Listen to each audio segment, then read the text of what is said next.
Huwag ka mawala ng pag-asa. Bata pa rin lang ako nung una kong ginawa ang Japan number 2. 6 years old pa lang ako noon. 6 years old? 6 years old din lang ako! Bukod doon, nagawa rin yun ng producers ng Yakitate Japan bago nila isulat ang episode na ito. Talaga? Kung ganun, pwede rin pala ako makagawa ng Japan number 2! Ituturo ko kung paano ito gawin. Kumusta? May lapis at papel na ba kayo dyan? Hetong mga ingredient, 350 grams ng bread flour, 21 grams ng butter, 21 grams ng sugar, 35cc ng milk, 180cc ng water, 5 grams ng dried yeast, at 6.5 grams ng salt. Ang pinaka-importante sa pagbe-bake, maayos ang pagkakaayos ng sukat ng bawat ingredients. Ibuhos ang harina, ang asukal, asin, tinunaw sa tubig na yeast, tubig, lagyan ng gatas, at haluin ito.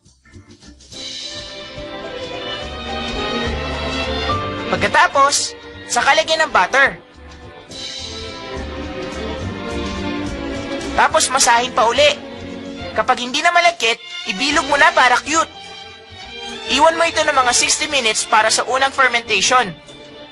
Pagkatapos, lalaki na ito ng ganito. Sunod, alisin ang sobrang hangin. Huwag mo itong gagayahin ha, mali ito. Kailangan mo lang ihulog ang dough mula sa taas ng mga 50 centimeters. Pagkatapos nun, pangalawang fermentation na. Yap, iiwan mo uli ng 60 minutes. At pagkatapos, i-on mo na yung rice cooker. Ayan na, nagbe-bake na. Pagkalipas ng mga 60 minutes, ito na yung ilalim.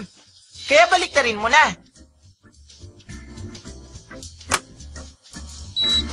Pagkatapos nun, gawin mo uli yung prosesong ito ng isa pang ulit. Kapag naluto mo na ito ng 3 beses, tapos na!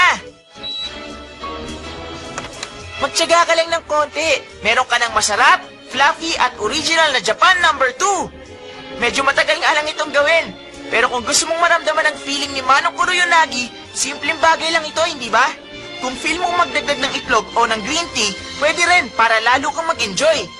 Sobrang sarap talaga nito. Kaya subukan yung gawin ito sa bahay, ah!